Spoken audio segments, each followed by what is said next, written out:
네, 안녕하십니까. 드림부동산투자연구소 대표 정창래입니다. 자, 제가 오늘 이제 강의를 해드릴 부분은요, 이제 저번 주에 이제 우리 시청자분들 이제 기억나실 거예요.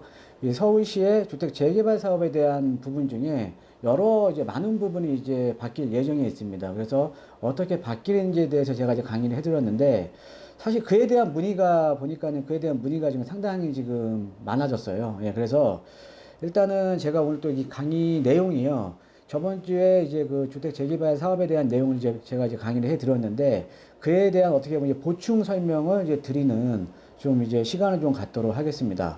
자, 한번 이제 본격적으로 한번 들어가 볼게요. 자, 지금 서울시의 지금 보도 자료예요. 예, 서울시의 지금 보도 자료인데 자, 서울시의 이제 보도 자료를 보면은 요 자료는 이제 여러분들 그 서울시청에 들어가시면은 여러분들께서 자유롭게 다운받아서 볼 수 있는 자료입니다. 예, 그래서 뭐 필요하신 분들은 서울시청 가서 이 자료를 한번 찾아보시면 될 것 같고요. 자, 그래서 서울시의 정비, 보존, 정비 플러스 보존, 이제 재개발 방식을 이제 처음으로 이제 도입을 하겠다라는 내용이 지금 보도 자료로 나왔다라는 거죠. 자, 그래서 이 큰 이제 내용을 한번 살펴보면 2030, 그러니까 2020년부터 30년까지의 서울시의 주거환경 정비 기본 계획을 2021년까지 예, 내년까지 수립을 하겠다라는 예, 내용입니다. 그래서 큰 내용은 이런 거죠. 이게 이제 가장 큰 내용이고요. 자, 보시면 그동안에 이제 서울시에서 했던 이 주택 재개발 사업 같은 경우에는 구역 내에 획일적으로 우리가 이제 전면적인 철거를 통한 신규 아파트 공급을 했다라는 거죠. 그래서 여기에서 더 나아가서 앞으로는 무조건적인 철거가 아닌 여기 보시면 이 정비와 그 다음에 보존을 보존을 공존을 시키는 다양한 방식을 통해서 사업에 대한 활성화를 유도를 하겠다라고 이제 지금 나와 있죠. 자, 그 다음에 이제 보시면은 아래쪽에 이제 보시면 자, 용적률이라던가 이제 공공기여 등 같은 사업성에 대한 기준을 다시 한번 이제 재검토를 할 예정에 있고, 그 다음에 사회적인 약자에 대한 보호망을 신설을 하겠다. 이 의미가 어떤 거냐면, 바로 소수 의견들을 주택 재개발을 할 때 소수 의견에 대한 반영을 많이 하겠다라는 소리입니다. 예, 이렇게 보시면 될 것 같고요. 자, 한번 이제 내려가 볼게요. 자, 그래서 이제 서울시가 이제 개발과 이제 보존, 재생이 공존하는 주택 재개발 사업 방식을 이제 새롭게 이제 도입을 하는데 어떤 식으로 이제 하냐면, 자, 아까 말씀드렸듯이 무조건적인 철거가 아닌 이 하나의 구역 내에서도 소수 의견이 반영될 수 있도록 하고 그래서 이제 사업의 추진 속도도 높인다는 이제 취지입니다. 자, 어떤 의미냐면요. 자, 이런 거죠. 그동안은 우리가 이 재개발 지역으로 이제 구역 지정이 되면, 이 구역 지정 요건만 맞으면, 그러니까 물리적인 구역 지정 요건만 맞으면은 이제 정비 예정 구역으로 지정을 해주면서 이제 정비 구역으로 이제 지정이 됐거든요. 근데 그 이후에 주민들이 반대를 해서, 그러니까 주민들이 이 재개발에 찬성을 하지 않아서 구역 지정이 해제가 된 현장들이 상당히 많습니다. 그래서 여러분들 우리가 이 뉴타운 지역들도 보면 이렇게 좀 이가 빠진 뉴타운들도 많죠. 뭐 신길 뉴타운도 그렇고 장인 뉴타운도 그렇고 뭐 어떤 뉴타운 같은 경우에는 전체적으로 다 구역이 또 해제가 된 지역들도 있고요. 자, 이렇게 이제 획일적으로 이제 구역 지정을 해주다 보니까 이 구역 지정을 한 이후에 사업이 진행이 안 되는 경우도 상당히 많다라는 거죠. 자, 그래서 처음부터 우리가 소수 의견을 반영을 해서 정비구역 지정 자체를 아주 신중하게 하겠다라는 겁니다. 신중하게. 예, 그런 의미로 이제 받아들이시면 될 것 같고요. 자, 그래서 그에 대한 앞으로 이제 뭐 시장에 미칠 영향 같은 경우 제가 간단하게 나중에 또 그 말씀을 드릴 테니까. 자, 그래서 이제 내용들을 한번 살펴보면, 자, 이런 거죠.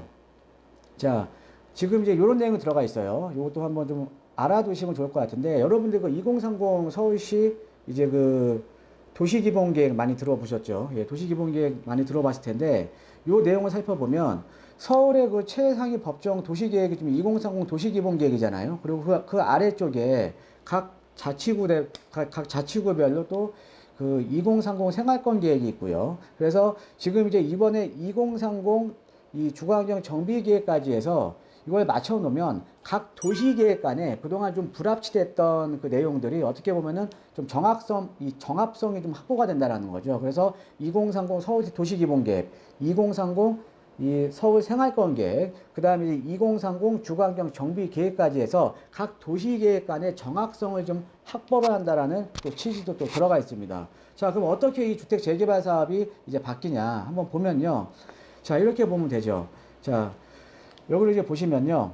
자, 이 주거환경 정비지표라는 게, 이 주거환경 평가 정비지표라는 게 또 들어가고요. 그 다음에 가장 중요한 주거 정비지수라는 게 또 들어갑니다. 그러니까 예전에는 우리가 아까 말씀드렸듯이 물리적인 정비구역 지정 요건만 맞으면 구역 구역 지정을 한 다음에 그 다음에 사업을 이어갔는데 이 정비구역 자체에 대해서 세분화를 한다라는 거죠. 그래서 정비구역 자체를 상당히 어떻게 보면 구역 지정을 해주는 거를 상당히 어떻게 보면 뭐 주민 동의라든가 여러 가지 요건을 놓고 보고 세분화시켜서 신중하게 접근을 하겠다라는 겁니다. 자, 그러면 이제 이 시장에 어떻게 이제 영향을 이제 미치냐면요. 이런 거죠.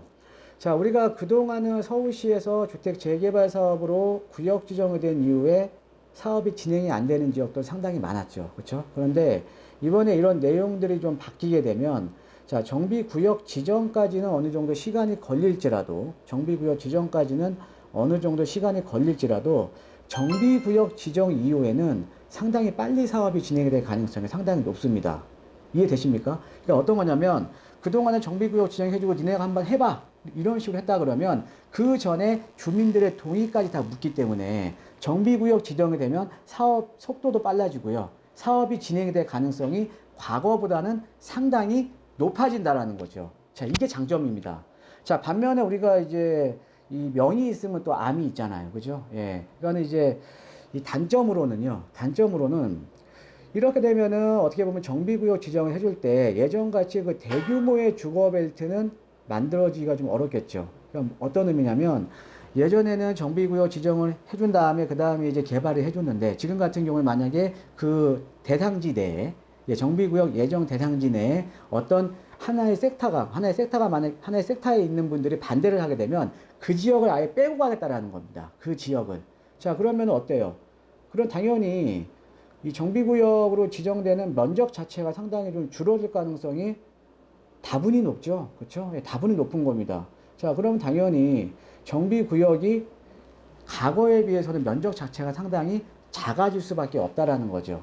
즉, 우리가 이제 과거에 비해서 정비구역 자체가 작아진다라는 거는 서울 도심권의 어떻게 보면 재개발 사업으로 인해서 거의 한 3분의 1 이상이 신규 아파트를 이제 공급을 해주는데, 그러니까 재개발 사업을 통해서 신규 아파트를 3분의 1 이상은 공급을 해주는데, 그것보다 앞으로 신규 아파트 공급이 더욱더 위축이 될 수밖에 없다라는 좀 단점도 제 눈에는 보입니다. 예, 그렇게 좀 이해를 하시면 될 것 같고요. 자, 그래서 어떤 내용들이 바뀌게 되면, 자, 정비구역, 이 내용이 상당히 중요해요. 과거에 정비 예정구역으로 지정 후 일괄 재개발을 추진했던 방식에서 지금은 앞으로 이제 향후에 어떻게 바뀌게 되냐면 정비구역 지정 단계부터 신중성을 가하고, 그러니까는 세분화를 시키고, 그래서 지정된 정비구역은 아무래도 그 전에 세심하게 봤기 때문에 사업 자체가 좀 빠르게 그러니까 신속하게 좀 진행이 되겠죠. 예, 요런 내용입니다.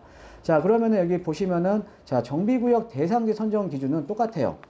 자, 대지 면적 1만 제곱미터 이상 노후도 비율. 제가 항상 노후도 제가 강조해 드렸잖아요. 정비구역 지정받기 위해서는 노후도 요건이 중요하다. 이번에 바뀌는 내용에서도 노후도 비율은 가장 중요합니다. 그래서 노후도 비율이 노후 불량 건축물의 3분의 2 이상, 연면적 합계가 60% 이상, 그 다음에 토지 등 소유자 3분의 2 이상, 토지 면적의 2분의 1 이상 동의한 경우가 이제 정비구역 대상지로 이제 선정이 될 수 있는 기준점이고요. 이렇게 대상지로 선정이 되게 되면, 자, 이렇게 주거 정비지수라는 개념이 들어갑니다. 자, 주거 정비지수 같은 경우에는 여기 처음부터, 자, 이런 거죠. 자, 우리가 재개발 재건축 사업은 조합 사업이에요. 그렇죠? 그래서 주민들의, 해당 소유자들의 동의가 가장 중요한 사업입니다. 그래서 정비구역 지정 단계부터 주민들의 동의 비율을 따진다라는 거죠. 그래서 이거를 점수화시키는 겁니다. 그 다음에 또 중요한 노후도 비율. 그 다음에 이제 그동안은 우리가 정비구역 지정 요건 중에 이제 그 접도율이라는 개념이 있는데, 이 접도율이라는 개념은 없어지고 이제 도로 연장률이라는 개념이 이제 새롭게 들어가게 되고요. 그 다음에 이제 세대 밀도라는 개념이 들어갑니다. 예전에 우리가 호수 밀도라고 했었죠. 자, 그래서 얘 100점이 전체가 합계가 100점이에요. 그래서 예를 들면 여기서 또 주민 동의 비율이 40점이고요. 그 다음에 노후도 비율이 30점이고, 그래서 주민 동의비율과 노후도 비율이 가장 높습니다. 그러니까 두 개 합쳐서 70점이죠. 그 다음에 도로 연장률과 세대 밀도가 이제 15점, 15점씩 해서 전체가 100점인데, 이거를 점수화 시켜서 70점 이상이 되면은 이제 개발이 가능한 거죠. 개발이. 자, 그래서 이거를 바탕으로 해서 도시계획위원회에서 여러 가지 그 입지적인 여건을 감안을 해서 이제 정비구역으로 지정하고 정비계획을 수립을 한다는 내용이죠. 자, 그래서 이번에 앞으로 이제 이 서울시의 주택 재개발 사업에 대한 내용들이 많은 분이 바뀌는 게 정비구역 지정 단계가 많이 세분화된다. 그래서 아까 말씀드렸듯이 장정 같은 경우에는 과거에 비해서는 정비구역 지정이 되게 되면 상당히 좀 사업에 대한 속도라든가 아니면은 그 사업에 대한 속도가 빨라질 수밖에 없다라는 점. 그 다음에 단점으로는 아무래도 대규모의 주거벨트는 좀 형성이 되기 어렵다라는 점. 그래서 신규 아파트 공급이 좀 유출이 될 수밖에 없다라는 점이 좀 이제 단점으로 많이 보입니다. 예, 그래서 이 저번에 제가 이제 강의해드린 내용 중에 그래서 이거에 대한 문의들이 상당히 많아서 지금 이 보도 자료를 갖고 제가 지금 좀 다시 한번 좀 이제 보충을 좀 해드리는 이런 강의니까요. 이 자료가 필요하신 분들 같은 경우는 그냥 서울시청에 들어가셔서 그 보도 자료라고 있어요. 그래서 4월 10일자 내용을 보시면 제가 지금 이제 설명해 드렸던 자료를 찾아볼 수 있으니까 뭐 관심 있으신 분들은 이 내용 찾아서 한번 읽어보시기 바랍니다. 자, 오늘 강의는 여기까지 하고요. 자, 여러분 항상 건강하시고, 예, 그 다음에 봄입니다. 예, 봄이에요. 벌써 지금 벚꽃도 지고 있는데, 예, 그 봄이니까 또 야외 활동도 지금 야외 활동하기 참 좋은 날씨잖아요. 예, 야외 활동도 열심히 하시고 항상 건강하시기 바랍니다. 예, 고맙습니다.